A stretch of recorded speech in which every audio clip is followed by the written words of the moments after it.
Hello friends. Daily class में आप सभी का स्वागत है। और दोस्तों, जैसे कि आप सभी को पता है कि ये जो हमारा मॉक टेस्ट है वो है सेशन 6, यानी ये हमारा 6 नंबर का मॉक टेस्ट है। यानी इससे पहले हम लोगों ने कुल 5 मॉक टेस्ट जो है वो अटेम्प्ट कर लिया था।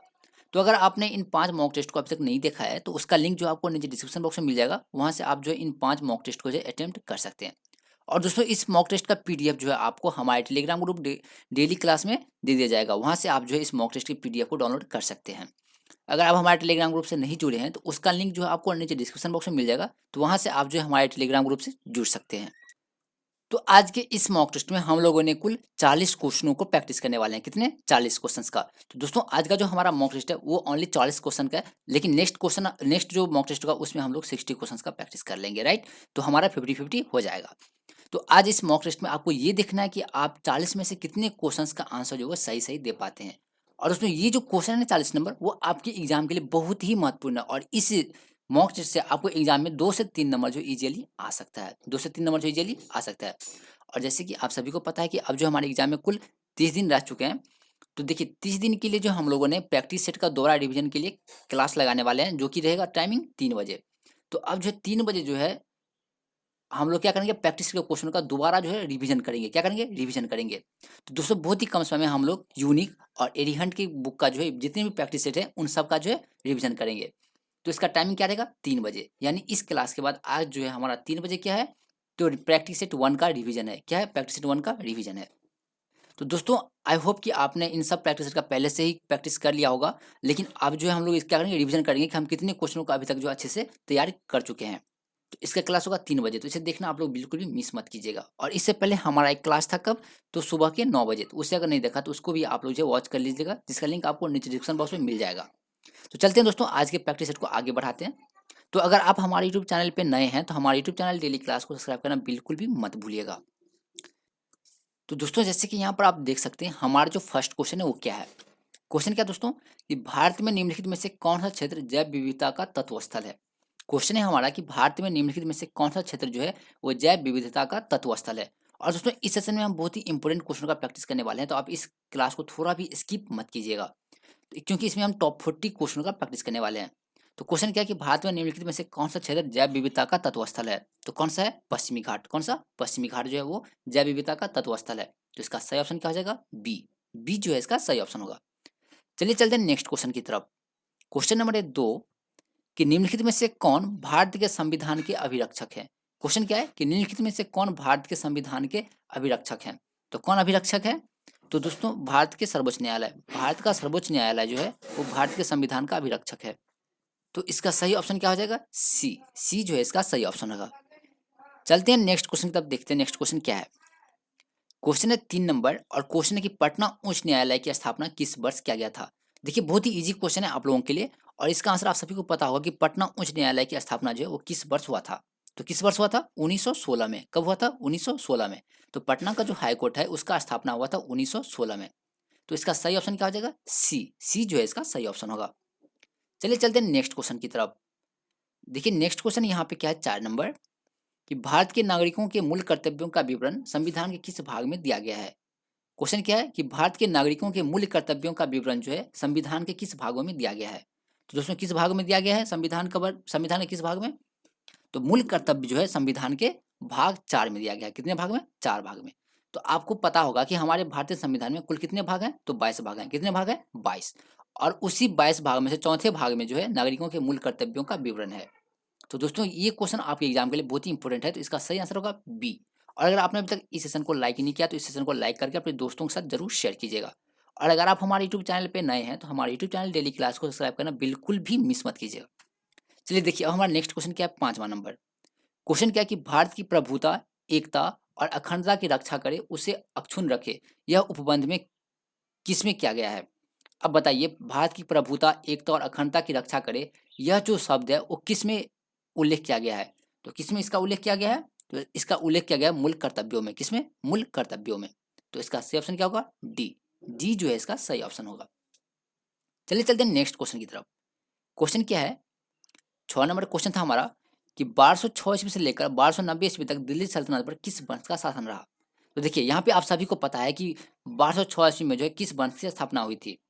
तो किस वंश की स्थापना हुई थी? गुलाम वंश की। किसकी? गुलाम वंश की। और गुलाम वंश के संस्थापक कौन थे? तो कुतुबुद्दीन ऐबक। कुतुबुद्दीन ऐबक। तो दोस्तों देखिए, ये क्वेश्चन बहुत ही इंपॉर्टेंट है कि गुलाम वंश की समय काल जो है कब से कब तक था? तो 1206 से लेकर के 1290 तक। और गुलाम वंश की स्थापना किसने की थी? तो कुतुबुद्दीन ऐबक ने। किसने? कुतुबुद्दीन ऐबक ने। और कब किया था? 1206 ईस्वी में। 1206 ईस्वी में। तो क्वेश्चन था कि 1206 ईस्वी से लेकर 1290 ईस्वी तक दिल्ली सल्तनत पर किस वंश का शासन रहा? तो गुलाम वंश का। किसका? गुलाम वंश का। तो दोस्तों ये क्वेश्चन आपके लिए बहुत ही इंपॉर्टेंट था। इसका सही आंसर होगा ए। ये जो है इसका सही आंसर होगा। इसी क्वेश्चन के साथ अगर आपने अभी तक इस सेशन को लाइक नहीं किया तो प्लीज इस सेशन को लाइक करके अपने दोस्तों के साथ जरूर शेयर कीजिएगा। चलते हैं नेक्स्ट क्वेश्चन की तरफ। 7वां नंबर क्वेश्चन। देखिए 7वां नंबर क्वेश्चन क्या है कि निम्नलिखित संस्थाओं में महिलाओं के लिए आरक्षण का प्रावधान किया गया है। अब बताइए किस संस्थाओं में जो है महिलाओं के लिए आरक्षण प्रावधान किया गया है। हमारा ऑप्शन है लोकसभा, राज्यसभा, पंचायती राज और नगर पालिका। तो इनमें से कौन सा कथन जो है सही होगा? तो किस में जो है महिलाओं के लिए आरक्षण का प्रावधान है? तो किस में प्रावधान है दोस्तों? तो देखिए यहाँ पे ऑप्शन देखिए, ऑप्शन ए है केवल 3 यानी पंचायती राज। नेक्स्ट है केवल 3 और 4 यानी पंचायती राज और नगर पालिका। उसके बाद है केवल 2, 3 और 4 यानी राज्यसभा, पंचायती राज और नगर पालिका। और चौथा इनमें से कोई नहीं। तो बताइए महिलाओं का आरक्षण का प्रावधान जो है वो किस संस्थाओं में किया गया है? तो किसमें किया गया है? तो पंचायती राज और नगर पालिका में। किसमें? पंचायती राज और नगर पालिका में जो महिलाओं को आरक्षण दिया गया है। तो इसका सही आंसर क्या हो जाएगा? 3 और 4। तो देखिए 3 और 4 किसमें? बी में। तो बी ऑप्शन जो है हमारा क्या होगा? सही हो जाएगा। बी जो है वो सही हो जाएगा। अब देखिए यहाँ पे कुछ नोट्स दिया गया है, तो इस नोट्स को थोड़ा पढ़ लेते हैं। क्वेश्चन क्या है कि निम्नलिखित संस्थाओं में महिलाओं के लिए आरक्षण का प्रावधान किया गया? तो 3 और 4 में यानी पंचायत राज और नगर पालिका में। और देखिए नोट्स से पंचायतों एवं नगर पालिकाओं में महिलाओं के लिए न्यूनतम 33%, कितना? 33% आरक्षण का प्रावधान किया गया है, जिसे राज्य विधानमंडल चाहे तो 50% बढ़ा सकता है। देखिए क्वेश्चन बहुत ही सिंपल है कि पंचायत एवं नगर पालिकाओं में महिलाओं की न्यूनतम जो है कितना आरक्षण है? 33%। कितना है? 33%। और ये क्वेश्चन बिहार पुलिस में पूछा गया है कि पंचायतों एवं नगर पालिकाओं में महिलाओं का आरक्षण कितना प्रतिशत है? तो 33%। और इसे राज्य विधानमंडल चाहे तो 50% तक बढ़ा सकता है। तो दोस्तों हमारा सही ऑप्शन क्या हो जाएगा? पंचायत एवं नगर पालिका में महिलाओं का आरक्षण है। चलिए देखते हैं नेक्स्ट क्वेश्चन क्या है। क्वेश्चन है 8 नंबर। क्वेश्चन है कि नियुक्तियों या पदों में आरक्षण का प्रावधान निम्नलिखित में से किस अनुच्छेद के अंतर्गत किया गया है? अब देखिए क्या है नियुक्तियों, जैसे कि बिहार पुलिस कांस्टेबल का नियुक्ति है, बिहार दुर्गा का नियुक्ति है, ठीक है। इसमें क्या है? आरक्षण है, यानी एससी का अलग कोटा, एससी का अलग सीट है, उसका एसटी का अलग है, जनरल का अलग है, ओबीसी का अलग है। तो बताइए इन सब आरक्षण का जो प्रावधान है वो भारत के संविधान के किस अनुच्छेद के अंतर्गत आता है? तो बताइए किस अनुच्छेद के अंतर्गत आता है? तो अनुच्छेद 16 के अंतर्गत। किसके अंतर्गत? अनुच्छेद 16 के अंतर्गत। तो नियुक्तियों या पदों में आरक्षण का प्रावधान जो है वो अनुच्छेद 16 के अंतर्गत आता है। तो इसका सही ऑप्शन क्या हो जाएगा? ए। ये जो है इसका सही ऑप्शन होगा। चलिए देखते हैं नेक्स्ट क्वेश्चन। नेक्स्ट क्वेश्चन है 9 नंबर। क्वेश्चन क्या है कि एंटीपायरेटिक्स, कौन सा? एंटीपायरेटिक्स का प्रयोग जो है किस कार्य के लिए किया जाता है? अब आपको बताना है कि एंटीपायरेटिक्स का प्रयोग जो है वो निम्नलिखित में से किस कार्य के लिए किया जाता है? तो किस चीज के लिए किया जाता है एंटीपायरेटिक्स का? तो शरीर का दर्द और शरीर के ताप कम करने के लिए। किसका? शरीर का दर्द और शरीर के ताप कम करने के लिए जो है एंटीपायरेटिक्स का प्रयोग किया जाता है। तो इसका सही ऑप्शन क्या होगा? सी। सी जो है इसका करेक्ट आंसर होगा। चलिए चलते हैं नेक्स्ट क्वेश्चन पे। Question number 10। क्वेश्चन क्या है कि विजय हजारे ट्रॉफी का संबंध निम्नलिखित में से किस खेल से है? क्वेश्चन क्या है कि विजय हजारे ट्रॉफी का संबंध जो है वो निम्नलिखित में से किस खेल से है? तो इसका संबंध जो है निम्नलिखित में से किस खेल से है? तो क्रिकेट से। किससे? क्रिकेट से। विजय हजारे ट्रॉफी का संबंध जो है वो किस खेल से है? तो क्रिकेट से है। इसका सही ऑप्शन क्या हो जाएगा? डी। डी जो है इसका सही ऑप्शन होगा। चलिए चलते हैं नेक्स्ट क्वेश्चन 11 नंबर पे। 11 नंबर क्वेश्चन है हमारा कि निम्नलिखित में से कौन सा देश 2023 में पुरुषों के हॉकी विश्व कप की मेजबानी करेगा? क्वेश्चन क्या है कि निम्नलिखित में से कौन सा देश 2023 में जो होने वाला है पुरुषों का हॉकी विश्व कप, उसका मेजबानी कौन सा देश करेगा? तो कौन सा देश करेगा? तो भारत। कौन सा देश करेगा? भारत करेगा। यानी 2023 में जो पुरुषों का हॉकी विश्व कप की मेजबानी जो है वो हमारा देश भारत करेगा। तो इसका सही ऑप्शन क्या हो जाएगा? सी। सी जो है इसका सही आंसर होगा। चलिए चलते हैं नेक्स्ट क्वेश्चन 12 नंबर पे। क्वेश्चन क्या है हमारा? क्वेश्चन है कि मानव शरीर का कौन सा अंग रक्त में शर्करा की मात्रा को नियंत्रित करता है? तो कौन सा अंग जो है रक्त में शर्करा की मात्रा को नियंत्रित करता है? तो कौन नियंत्रित करता है? तो अग्नाशय। कौन सा? अग्नाशय। तो इसका सही ऑप्शन क्या हो जाएगा? ए। ए जो है इसका सही ऑप्शन होगा। चलिए चलते हैं नेक्स्ट क्वेश्चन देखते हैं अब क्या है हमारा 13 नंबर। देखिए क्वेश्चन क्या है कि मीटर का प्रतिरोध डैश होता है जिससे अधिकतम धारा इससे होकर प्रभावित हो सके। अब बताइए मीटर का प्रतिरोध कितना होता है जिससे अधिकतम धारा इससे होकर प्रभावित हो सके? तो कितना होता है? तो शून्य कितना होता है, शून्य होता है। अगर मीटर का प्रतिरोध शून्य होता है जिससे अधिकतम धारा इसे होकर प्रभावित हो सके। प्रतिरोध क्या करता है, करंट को फॉलो ही नहीं होने देता है। तो प्रतिरोध कितना होना चाहिए, जीरो होना चाहिए। कितना होना चाहिए, जीरो। जब मीटर का प्रतिरोध जीरो होता है तो जिससे अधिकतम धारा इसे प्रवाहित हो सके। इसका सही आंसर हो जाएगा सी। सी जो है इसका सही आंसर होगा। चलिए चलते देखते हैं नेक्स्ट क्वेश्चन क्या है। Question number 14, controller and auditor general यानी कैग। कैग का रिपोर्ट का परीक्षण किस संसदीय समिति द्वारा किया जाता है। तो इसका सही आंसर हो जाएगा लोक लेखा समिति। तो कैग की रिपोर्ट की परीक्षण किस संसदीय समिति द्वारा किया जाता है, तो लोक लेखा समिति के द्वारा। तो इसका सही ऑप्शन हो जाएगा ए। ए जो है इसका सही ऑप्शन होगा। चलिए देखते हैं नेक्स्ट क्वेश्चन 15 नंबर, कि भारत में सुनामी वार्निंग सेंटर कहाँ अवस्थित है। कौन सा, तो सुनामी वार्निंग सेंटर कहाँ पर अवस्थित है। तो कहाँ पर अवस्थित है, तो हैदराबाद में। कहाँ पर अवस्थित है, हैदराबाद में। इसका सही ऑप्शन होगा सी। तो अगर आपने अभी तक हमारे इस सेशन को लाइक नहीं किया तो प्लीज इस सेशन को लाइक करके अपने दोस्तों के साथ जरूर शेयर कीजिएगा। अब देखते हैं 16 नंबर क्वेश्चन। क्वेश्चन है कि ऋग्वेद में प्रयुक्त अघन्य शब्द संबंधित है। कौन सा, अघन्य। अघन्य शब्द जो है वो किससे संबंधित है ऋग्वेद में, तो किससे संबंधित है, तो गाय से। किससे, गाय से। तो इसका सही ऑप्शन क्या हो जाएगा, बी। बी जो है इसका सही ऑप्शन होगा। ऋग्वेद में प्रयुक्त अघन्य शब्द जो है किससे संबंधित है, गाय से। तो इसका सही आंसर हो जाएगा बी। ये क्वेश्चन आपके एग्जाम के लिए बहुत ही महत्वपूर्ण है कि ऋग्वेद में अघन्य जो है गाय को कहा जाता है। चलिए देखिए नेक्स्ट क्वेश्चन है 17 नंबर। क्वेश्चन है कि राज्य मानवाधिकार आयोग की अध्यक्षता एवं सदस्यों की नियुक्ति किसके द्वारा की जाती है। क्वेश्चन क्या है कि राज्य मानवाधिकार आयोग की अध्यक्षता एवं सदस्यों की नियुक्ति जो है वो किसके द्वारा होता है, तो इसके नियुक्ति जो होता है राज्यपाल द्वारा। किसके द्वारा, राज्यपाल द्वारा। तो इसका सही ऑप्शन होगा ए। ए जो है इसका सही ऑप्शन होगा। चलिए चलते नेक्स्ट क्वेश्चन है 18 नंबर। इस शारदा बिल निम्नलिखित में से किससे संबंधित है। क्वेश्चन क्या है, शारदा बिल। तो शारदा बिल जो है निम्नलिखित में से किससे संबंधित है, तो किससे संबंधित है, तो विधवा की आयु से। किससे, विधवा की आयु से।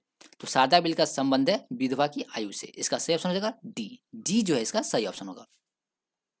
चलिए अब देखते हैं नेक्स्ट क्वेश्चन 19 नंबर। क्वेश्चन है कि अशोक के किस अभिलेख पर मोर की उत्कीर्ण किया गया है। तो अभी अशोक के किस अभिलेख पर जो मोर का उत्कीर्ण किया गया है, तो किस पर किया गया है, तो लौरिया नंदन गढ़ स्तंभ पर। किस पर, लौरिया नंदन गढ़ स्तंभ पर। तो इसका सही ऑप्शन हो जाएगा सी। सी जो है इसका सही ऑप्शन होगा। तो दोस्तों आज के इस सेशन में हम बहुत ही इंपॉर्टेंट क्वेश्चन का प्रैक्टिस कर रहे हैं, तो इससे आप थोड़ा भी जो है स्किप मत कीजिएगा। चलिए देखते हैं नेक्स्ट क्वेश्चन 20 नंबर। क्वेश्चन है कि अरविंद आश्रम कहाँ स्थित है। तो अरविंद आश्रम जो है वो कहाँ पर स्थित है, पांडुचेरी में। कहाँ पर, पांडुचेरी में। तो इसका सही ऑप्शन क्या हो जाएगा बी। अरविंद आश्रम जो है कहाँ पर स्थित है, पांडुचेरी में। चलिए देखते हैं नेक्स्ट क्वेश्चन 21 नंबर। और क्वेश्चन है कि निम्नलिखित में से कौन पिट्यूटरी ग्रंथि से निकलने वाला हार्मोन है। अब बताइए कौन सा हार्मोन जो है वो पिट्यूटरी ग्रंथि से निकलता है। तो कौन सा हार्मोन पिट्यूटरी ग्रंथि से स्रावित होता है, तो इसका सही आंसर हो जाएगा वृद्धि हार्मोन। कौन सा, वृद्धि हार्मोन। तो पिट्यूटरी ग्रंथि से निकलने वाला हार्मोन कौन सा है, तो वृद्धि हार्मोन। इसका सही ऑप्शन क्या हो जाएगा ए। ए जो है इसका सही ऑप्शन होगा। ए क्या होगा, इसका सही ऑप्शन होगा। चलिए देखते हैं 22 नंबर क्वेश्चन।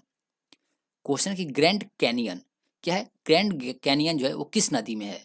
तो ग्रैंड कैनियन जो है वो किस नदी में है, तो ये है कोलोरेडो में। किसमें, कोलोरेडो नदी में। तो इसका सही ऑप्शन होगा सी। ग्रैंड कैनियन जो है किस नदी में है, कोलोरेडो नदी में। चलिए देखते हैं 23 नंबर क्वेश्चन।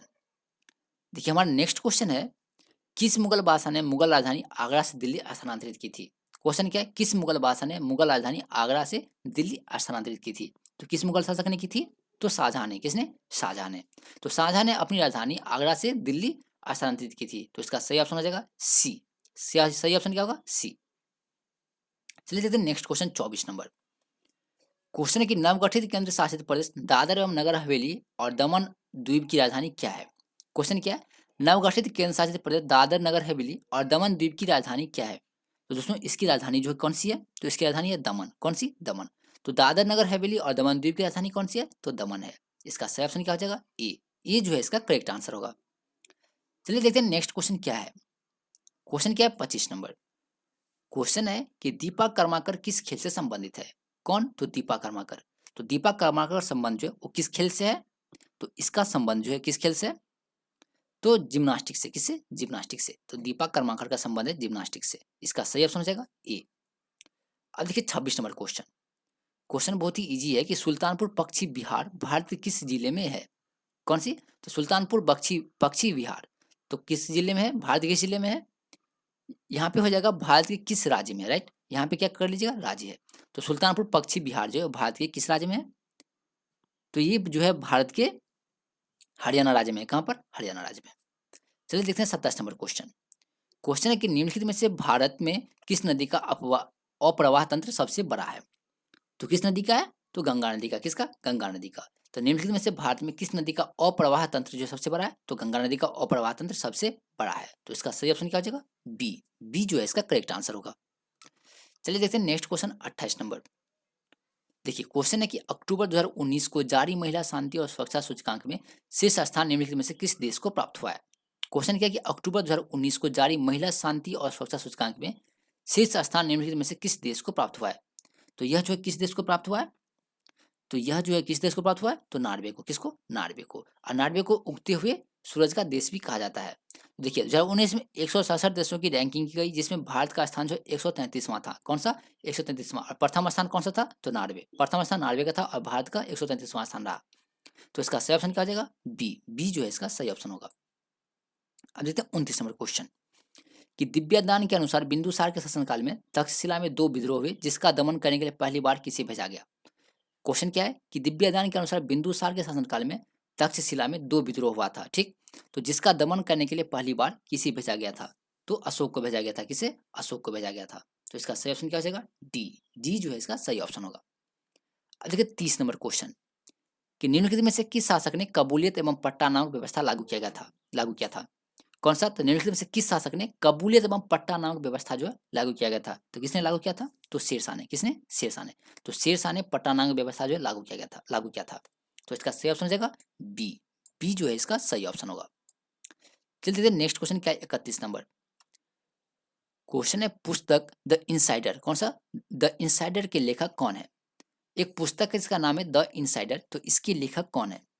तो इसके लेखक हैं पीवी नरसिम्हा राव। कौन है? पीवी नरसिम्हा राव। तो इसका सही ऑप्शन हो जाएगा सी। पुस्तक द इनसाइडर के लेखक हैं पीवी नरसिम्हा राव। चलिए देखते हैं नेक्स्ट क्वेश्चन 32 नंबर। क्वेश्चन है कि निम्नलिखित में से किस शाखा के अंतर्गत ब्रह्मांड के अध्ययन किया जाता है? देखिए अब आपको बताना है कि निम्नलिखित में से किस शाखा के अंतर्गत जो है ब्रह्मांड का अध्ययन किया जाता है। तो किस शाखा के अंतर्गत किया जाता है? तो कॉस्मोलॉजी के अंतर्गत। किसके अंतर्गत? कॉस्मोलॉजी के अंतर्गत। तो कॉस्मोलॉजी के अंतर्गत जो है ब्रह्मांड के अध्ययन किया जाता है। तो ब्रह्मांड के अध्ययन जो किस शाखा के अंतर्गत आता है? तो कॉस्मोलॉजी के। अब बात कर लेते हैं हीरोलॉजी, हिप्नोलॉजी और एंटोमोलॉजी के बारे में। तो यहाँ पे देखिए हीरोलॉजी जो है ये क्या है? एक समय मापने वाला विज्ञान है। क्या है? समय मापने वाला विज्ञान, यानी समय मापने वाले अध्ययन को जो है होरोलॉजी कहते हैं। जबकि हिप्नोलॉजी जो है नींद के अध्ययन को कहा जाता है। तो नींद के अध्ययन को क्या कहा जाता है? हिप्नोलॉजी। जिसे नहीं कहते हिप्नोटाइज कर दिया। तो हिप्नोलॉजी क्या है? नींद के अध्ययन है। और क्या है? एंटिमोलॉजी। क्या है? एंटिमोलॉजी। ये क्या है? कीट पतंग के अध्ययन को जो है एंटिमोलॉजी कहा जाता है। जबकि ब्रह्मांड के अध्ययन को कॉस्मोलॉजी कहा जाता है। तो इसमें आपको कोई भी कंफ्यूजन नहीं होना चाहिए कि होरोलॉजी क्या है, कॉस्मोलॉजी क्या है, हिप्नोलॉजी और एंटोमोलॉजी क्या है। तो यहाँ पे जो है नोट्स दिया गया है और इसका पीडीएफ जो आपको उपलब्ध करवाया जाएगा हमारे टेलीग्राम ग्रुप में। चलिए देखिए नेक्स्ट क्वेश्चन क्या है कि लिम्फोमास एवं सार्कोमास किस बीमारी से संबंधित है? क्वेश्चन क्या है कि लिम्फोमास और सार्कोमास जो है वो किस बीमारी से संबंधित है? तो ये जो है किस बीमारी से संबंधित है? तो कैंसर से। किससे? कैंसर से। तो लिम्फोमास और सार्कोमास जो है वो कैंसर से संबंधित रोग है। तो इसका सही ऑप्शन हो जाएगा ए। ए जो है इसका सही ऑप्शन होगा। तो अगर आपने अभी तक इस सेशन को लाइक नहीं किया तो प्लीज इस सेशन को लाइक करके अपने दोस्तों के साथ जरूर शेयर कीजिएगा। और आज 3 बजे जो है आज हम फिर से दोबारा जो है प्रैक्टिस सेट स्टार्ट करेंगे। किसका? तो यूनिक का और एरिहंट का। तो आज 3 बजे हमारा प्रैक्टिस सेट 1 है। किसका? तो यूनिक का। अगर आपने नहीं देखा यूनिक का बुक तो अगर आपके पास बुक है तो उसे देख लीजिएगा और उसका टेस्ट देने के लिए आप जो 3 बजे अटेंड हो जाइएगा। कितने बजे? 3 बजे, जिससे कि आपका दोबारा जो है आराम से रिवीजन हो जाएगा। दोस्तों चलते हैं नेक्स्ट क्वेश्चन देखते हैं क्या है। तो आपको रिवीजन करने के लिए कितने बजे आना है? तो 3 बजे आना है। कितने बजे? 3 बजे। चलिए 34 नंबर क्वेश्चन देखते हैं क्या है कि निम्नलिखित में से कौन सबसे प्रबल उपचायक है, यानी ऑक्सीडाइजिंग एजेंट है? बताइए निम्नलिखित में से कौन सबसे प्रबल उपचायक है? तो कौन सबसे प्रबल उपचायक है? तो फ्लोरीन। कौन सा? फ्लोरीन। फ्लोरीन जो सबसे प्रबल उपचायक है। तो दोस्तों आज के इस सेशन में हमने कितने क्वेश्चनों का प्रैक्टिस करने वाले हैं? तो 40 क्वेश्चन का। और ये हमारा क्वेश्चन नंबर कौन सा है? 34। चलिए देखते हैं 35 नंबर क्वेश्चन क्या है। देखिए 35 नंबर क्वेश्चन क्या है कि पृथ्वी के भूपट्टी पर सबसे अधिक कौन सी धातु पाई जाती है? क्वेश्चन क्या है कि पृथ्वी की भूपट्टी पर सबसे अधिक कौन सी धातु जो है पाई जाती है? तो कौन सी धातु पाई जाती है? एल्यूमिनियम। कौन सी? एल्यूमिनियम। तो पृथ्वी की भूपट्टी पर सबसे अधिक एल्यूमिनियम धातु पाई जाती है। तो इसका सही ऑप्शन क्या हो जाएगा? सी। सी जो है इसका सही ऑप्शन होगा। चलिए चलते हैं नेक्स्ट क्वेश्चन देखते हैं 36 नंबर। क्वेश्चन क्या है कि गौतम बुद्ध पक्षी अभ्यारण्य बिहार के किस जिले में स्थित है? क्वेश्चन क्या है कि गौतम बुद्ध पक्षी अभ्यारण्य। तो बताइए गौतम बुद्ध पक्षी अभ्यारण्य जो है बिहार के किस जिले में है? तो बिहार के किस जिले में? गया में। किस जिले में? गया में। तो गौतम बुद्ध पक्षी अभयारण्य जो है वो बिहार के गया जिले में है। और दोस्तों आज 3 बजे जो है आप लोग क्लास करना बिल्कुल भी बिल्कुल भी मिस मत कीजिएगा, क्योंकि इसमें जो हम प्रैक्टिस सेट का दोबारा रिवीजन करेंगे, जैसे कि आप एग्जाम में बहुत ही हेल्प मिलेगा। तो दोस्तों आज 3 बजे आप लोग क्लास करना बिल्कुल भी मत भूलिएगा। चलिए देखते हैं नेक्स्ट क्वेश्चन क्या है 37 नंबर। अब हम लोग लास्ट क्वेश्चन के बहुत ही करीब हैं। क्वेश्चन है 37 नंबर कि मनुष्य के शरीर के किस अंग में लिम्फोसाइट का निर्माण होता है? किसका? लिम्फोसाइट का। तो मनुष्य के शरीर के किस अंग में लिम्फोसाइट का निर्माण होता है? तो अस्थि मज्जा में। कहाँ पर? अस्थि मज्जा में। तो मनुष्य के अस्थि मज्जा में जो है लिम्फोसाइट का निर्माण होता है। तो इसका सही ऑप्शन क्या हो जाएगा? बी। बी जो है इसका सही आंसर होगा। चलिए नेक्स्ट क्वेश्चन देखते हैं 38 नंबर। क्वेश्चन क्या है कि तेज प्रकाशों में आंखों की पुतली का आकार कैसा होता है? क्वेश्चन क्या है? तेज प्रकाश में आंखों की पुतली का आकार जो है वो कैसा होता है? तो आंखों की पुतली का आकार छोटा हो जाता है। कैसा हो जाता है? छोटा हो जाता है। तो तेज प्रकाश में आंखों की पुतली जो है छोटा हो जाता है। जैसे कि यहाँ पर देख सकते हैं आप, कुछ नोट्स दिया गया है। देखिए नोट्स देख लेते हैं हम। यहाँ पे येलो कलर से उसको किया गया है कि यदि आंख में प्रवेश करने वाला प्रकाश कम है तो पुतली अधिक फैलती है। क्वेश्चन क्या है कि आंखों की पुतली आकार कैसा हो जाता है तेज प्रकाश में? छोटा। लेकिन यहाँ पे नोट में क्या है कि यदि आंख में प्रकाश प्रवेश करने वाला प्रकाश कम हो, यानी आंख में प्रवेश करने वाला प्रकाश अगर कम हो तो पुतली अधिक फैलती है, ताकि प्रकाश आंख में प्रवेश कर सके। वही यदि आंख में प्रवेश करने वाला प्रकाश तेज हो तो पुतली सिकुड़ जाती है। देखिए यहाँ पे अच्छे से डिफाइन किया गया था। आप इस नोट्स को जो अच्छे से पढ़ सकते हैं। चलिए चलते नेक्स्ट क्वेश्चन तब देखते हैं क्या है। 39 नंबर क्वेश्चन देखिए क्या है। हिमालय की पर्वत श्रृंखला की किन दो श्रेणियों के बीच सिंधु नदी अप्रवाहित होती है? क्वेश्चन क्या है कि हिमालय पर्वत श्रृंखला के किन दो श्रेणियों के बीच जो है सिंधु नदी प्रवाहित होती है? तो किन दो के बीच प्रवाहित होती है? तो लद्दाख और जस्कर के बीच। किसके बीच? लद्दाख और जस्कर के बीच से जो है सिंधु नदी प्रवाहित होती है। अब देखिए 40 नंबर क्वेश्चन क्या है कि लाइकेन जो एक नग्न चट्टान पर भी परिस्थितिकी अनुक्रम को प्रारंभ करने में सक्षम है, वास्तव में वो किसके सहजीवी सहचारी हैं? क्वेश्चन क्या है कि लाइकेन जो एक नग्न चट्टान पर भी पारिस्थितिकी अनुक्रम को प्रारंभ करने में सक्षम है, वास्तव में वो किसकी सहजीवी सहचारी हैं? तो किसके सहजीवी सहचारी हैं? तो कवक और शैवाल के। किसके? कवक और शैवाल के। और इस क्वेश्चन का प्रैक्टिस तो हम लोगों ने पहले भी कर चुका था। इस 40 नंबर क्वेश्चन का प्रैक्टिस जो है हम लोगों ने पहले भी कर चुके हैं। तो इसका सही आंसर क्या होगा? कवक और शैवाल। तो दोस्तों आज के लिए बस इतना ही। आई होप कि आपको ये वीडियो अच्छा लगा होगा, तो इसे अपने दोस्तों के साथ जरूर शेयर कीजिएगा। और दोस्तों अब जो हमारा नेक्स्ट क्लास है वो कब है? 3 बजे। कब है? 3 बजे। और 3 बजे के बाद जो हमारा क्लास होगा वो कब होगा? तो 6 बजे। कब? 6 बजे। तो दोस्तों आपको ये जो है मॉक टेस्ट कैसा लगा वो आप हमें कमेंट करके जरूर बताइएगा। और आप हमारे प्रैक्टिस सेट का जो होगा क्लास 3 बजे उसे अटेंड करना बिल्कुल भी मिस मत कीजिएगा, जिसमें कि हम क्या करेंगे, यूनिक से रिलेटेड जितने भी क्वेश्चन होंगे उन सारे क्वेश्चनों का जो प्रैक्टिस करेंगे, यानी प्रैक्टिस सेट का क्वेश्चन को जो दोबारा हम लोग प्रैक्टिस करेंगे। तो चलिए अब हम लोग मिलेंगे कब? तो 3 बजे। और ये वीडियो आपको कैसा लगा ये आप हमें कमेंट करके ज़रूर बताइएगा कि आपको इस वीडियो से क्या सीख मिला और आपने कितने क्वेश्चनों का आंसर जो है सही किया है। तो अब हम मिलेंगे कब? तो 3 बजे।